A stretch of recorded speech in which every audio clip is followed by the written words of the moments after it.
Bueno, pues hoy vamos a hablarles con Luis Rendueles y Manu Marlasca. ¿Qué tal? ¿Cómo estáis? Buenas tardes a los dos. Hola. Hola, muy buenas tardes. De un niño, de un crío que seguramente algunos recordarán porque la historia en su momento pues tuvo mucha repercusión. Se llamaba David Guerrero, era el niño pintor de Málaga, uno de los grandes misterios de la crónica negra española desde hace 29 años, ahí es nada, ¿eh?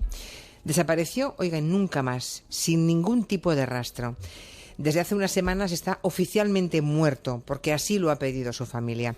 Esa noticia, digamos, nos sirve para recordar en ese territorio negro vintage ese caso desconcertante, ¿no?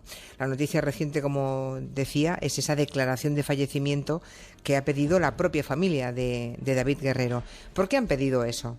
¿Porque se han rendido o por otras circunstancias? No han tenido más remedio prácticamente. Ha sido la propia madre de David la que lo pidió, pues porque tenía que desbloquear la herencia que dejó su marido, el padre del desaparecido, que murió hace un año víctima de un cáncer que le fulminó. Automáticamente, después de esa muerte, el banco lo que hace es bloquear la mitad del dinero que había en la cartilla de ahorros del matrimonio y además no podían hacer nada con la vivienda que compartían, ¿no? Si no se pedía una declaración de fallecimiento de David, claro, ni su madre ni ninguno de sus hermanos, que ahora tienen 39 y 45 años, podrían disponer ni de ese dinero que había en la cartilla, ni tampoco de la vivienda familiar. O sea que ha sido una cuestión burocrática, lo que no quiere decir en absoluto es que haya cesado para siempre, que se haya abandonado, digamos, la búsqueda de David. No, de hecho el caso no se ha cerrado en todo este tiempo, ¿eh? Cada vez que llega a la Brigada de Policía Judicial de Málaga un responsable nuevo de homicidios, los crímenes, revisa el caso en busca de un hilo del que poder tirar, ¿eh? Pero no, ¿eh? No, la ley establece que cuando transcurren 10 años sin noticias del ausente se podría pedir ya una declaración de fallecimiento para que los familiares puedan disponer de sus bienes o acceder a prestaciones o subsidios, pues una pensión de viudedad o de orfandad, un pago de algún seguro. El juez, en este caso, ha enviado a la policía un requerimiento para comprobar cómo está ahora mismo la investigación, por si había alguna cosa viva, alguna pista nueva, que sugerirá algo de David. Es terrible, ¿eh? 29 años después no hay nada que haga pensar que David esté vivo, pero tampoco hay nada que haga, digamos, que certifique que David esté muerto. O sea, las cosas están como hace 29 años, así, tal cual.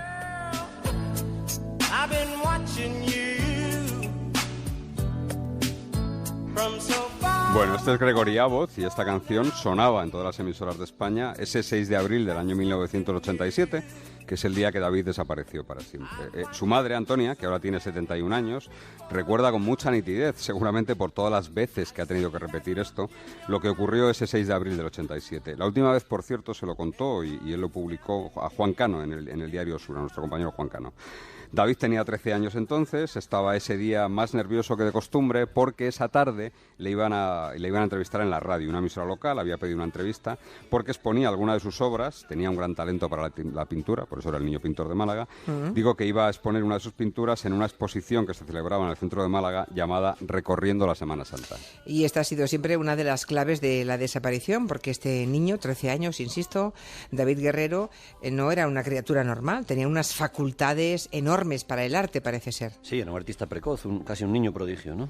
De hecho, uno de los cuadros que él ya había pintado, que se llamaba El Cristo de la Buena Muerte, y que ha seguido todos estos años, y ahí sigue en el salón de la casa, imaginémonos, ¿eh?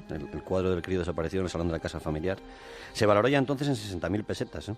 Un precio récord para una obra de un chaval de 13 años entonces. A la inauguración de aquella exposición que te decía Manu, de cuando desaparece David, acude el crío, que ya era llamado por los medios locales el niño pintor de Málaga. Ahí fue acompañado de sus padres, y a esa exposición iba a volver esa tarde en la que desaparece. ¿Y qué ocurrió? ¿Cómo fueron los últimos minutos de los que se sabe algo de él? Bueno, pues se sabe que merendó un yogur porque no estaba demasiado bien de la tripa, quizás por esos nervios que tenía, que salió de su casa en la barriada malagueña 25 años de paz hacia las 6:30 de la tarde, le dijo a su madre se ofreció a acompañarle, dijo que no hacía falta, y él tenía que subirse a un autobús en una parada que estaba a unos 100-150 metros más o menos de su vivienda. Su padre incluso le había dejado un plano, le había hecho un plano para que supiese dónde bajarse y desde la parada de autobús donde se tenía que bajar, cómo llegar hasta la exposición, que estaba en la calle Duquesa de Parcent, en pleno centro de Málaga. Y aquí empieza el misterio, ¿no? ¿Sabemos si se llegó a subir o no a aquel autobús? ¿Si llegó o no a la exposición? A la exposición no llegó nunca, ¿eh? Eso sí que está comprobado. Y las calles de la barriada donde vivía David con su familia estaban aquel día muy concurridas porque la reina Sofía visitaba ese día Málaga para inaugurar allí el Teatro Cervantes. Y en el recorrido de la comitiva cruzaban desde el aeropuerto la barriada, ¿no? Todos los coches que iban con la reina cruzaban la barriada 25 años de paz. La policía no encontró testigos que se cruzaran con el crío, con David, de camino a aquella parada de autobús. Tampoco lo reconoció ningún conductor de autobús que tendría o podría haberlo llevado al centro ese Madre día. mía. Nunca se descartó que se subiera tampoco, ¿eh? Recordemos que en esa época no había cámaras de seguridad en las calles ni nada parecido que pudieran ayudar a resolver este misterio. 37 grados y un montón de huesos. Estas canciones de la época nos dan un poco ya la impresión del tiempo que ha transcurrido, ¿no? Porque Radio Futura triunfaba en aquellos días de abril del 87 con esta canción, cuando desapareció David, ¿no? ¿Y cuándo se dieron cuenta los padres del niño pintor de Málaga que había ocurrido algo, que el niño no había desaparecido? Bueno, enseguida, porque David tenía instrucciones muy claras que le había dado su padre. Si acababa pronto esa entrevista, debía ir a la Academia de Pintura de la calle Granada, donde 2 días por semana acudía. Y allí su padre le iba a recoger cuando saliese de trabajar. Cuando su padre acabó su jornada laboral, él trabajaba en una fábrica de confección de ropa, se marchó a la galería y comprobó que el chaval no estaba. Bueno, pues pensó, debe estar en la academia. Se fue a la academia y le dijeron que no había pasado por allí en toda la tarde. El padre volvió a la galería por si se había cruzado con él, pero tampoco estaba. Así que lo que hizo fue volver a casa pensando que por su cuenta y riesgo había decidido volver, dispuesto a echarle una bronca, desde luego. Sin embargo, esa noche tampoco apareció por allí. Los padres de David empezaron esa noche, hicieron la primera batida de muchas, acompañados en esa ocasión por los vecinos. Es terrible, ¿eh? Y se le tragó la tierra. Supongo que la policía estaría explorando todas las posibilidades, incluida la fuga voluntaria, ¿no? Todo hay que contemplarlo al principio. Claro. Sí, desde el primer momento la desaparición de David fue considerada lo que hoy llamamos desaparición de alto riesgo, ¿no? No había motivos para pensar en una fuga voluntaria, porque David no parecía tener ninguna razón para eso. Era un chaval que no tenía demasiados amigos, porque era un chaval introvertido, tenía mucho talento y prefería pasar el tiempo pintando en casa con sus 2 hermanos, pero nada apuntalaba a esa teoría de una fuga. Ya. Siempre se pensó en un secuestro, ¿eh? Esa fue la línea que siempre manejó la policía, aunque no hubo nunca tampoco ninguna llamada de teléfono, ninguna comunicación, ninguna prueba de vida del crío. La familia de David entonces no tenía ni teléfono fijo en casa, así que unos vecinos pusieron el suyo a su disposición para las pesquisas. Y imagino que empezó una búsqueda que aún no ha terminado en realidad. Pues mira, lo primero que hizo la familia, además los que somos ya veteranos, y yo creo que fue de los primeros casos que tuve que hacer yo de sucesos, y recuerdo perfectamente cómo inundaron Málaga y las provincias cercanas con carteles y con pasquines con la imagen de David Guerrero, con esa foto que tenemos todos en mente, ¿no? Se gastaron 2 millones de pesetas, 12.000 euros de las de entonces, en imprimir carteles, ofrecieron además enseguida 1 millón de pesetas, 6.000 euros por alguna pista sobre David, y un dinero que solo pudieron reunir con la ayuda de vecinos, de familiares, porque la verdad es que era una familia de extracción bastante humilde, ¿no?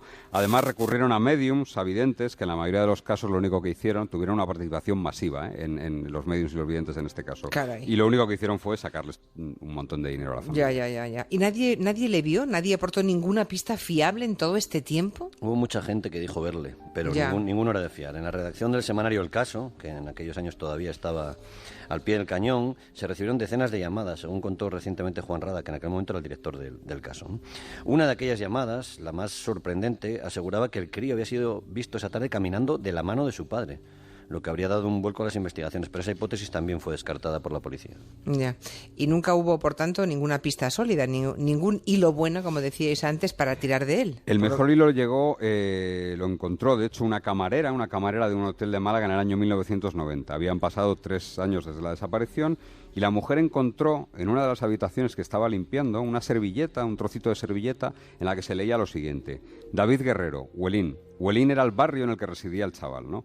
La policía, ella lo puso en conocimiento de sus jefes, los jefes en conocimiento de la policía, y cuando la policía supo de ese hallazgo, lo que hicieron fue identificar al huésped de esa habitación donde se había encontrado esa servilleta. ¿Y quién era? Pues era un fotógrafo profesional, un tipo suizo, tenía 70 años en ese momento, estaba casado, tenía hijos y le gustaba, él fotografiaba sobre todo a críos, a chavales y adolescentes. Entre los últimos dibujos de David, que es lo que más inquietó a la policía, fueron confiscados por la policía, y entre esos últimos dibujos había algunas caricaturas de un hombre que se parecía muchísimo a ese fotógrafo, al que se convirtió en ese momento en sospechoso. Bueno, pero por tanto ese hilo sí que fue tenido en cuenta. ¿Y hasta dónde llevó este hilo a los investigadores? Pintaba bien, pero tampoco condujo a nada. Los Ya. policías averiguaron 2 datos más, un tanto desconcertantes en torno a ese suizo misterioso, ¿no? El tipo tenía un barco atracado en el puerto de Málaga que salió hacia Marruecos al día siguiente de la desaparición del niño. Y había estado alojado en un hotel de la capital pese a tener una casa que era suya en Rincón de la Victoria, muy cerca de Málaga. Los investigadores pidieron entonces comisiones rogatorias a Marruecos y a Suiza. Solo se autorizó la de Suiza, Marruecos no contestó. Y cuando llegaron allí los investigadores, el fotógrafo ya había muerto. ¿Que La cómo? viuda- ¿Que ya había muerto? Claro, era un señor de 70 años y cuando llegaron ahí los investigadores, el fotógrafo ya había fallecido. Oh. La viuda autorizó entonces a la policía que mirara el archivo del laboratorio fotográfico de su marido. Los policías revisaron cada foto, incluso los negativos, y allí había imágenes de muchos niños, algunas incluso de niños de Málaga, pero no había ni una sola imagen de David Guerrero. But still haven't found what I'm looking for. Otra canción bien famosa de la época. La policía, como U2 en esta canción, siguió buscando pistas de David Guerrero que les llevaron a algún que otro lugar más, no solamente Marruecos. Pues por ejemplo a Portugal, porque un matrimonio de profesores canarios que estaba allí de luna de miel en Portugal, en Lisboa concretamente, aseguró haber visto a David acompañado de otros chicos de su edad pintando vírgenes. Y es verdad que una de las especialidades de David era pintar tanto Cristos como vírgenes, ¿no? Estaba, digo, pintando en el suelo vírgenes por una de las zonas más turísticas de Lisboa, por el centro y por la zona del puerto.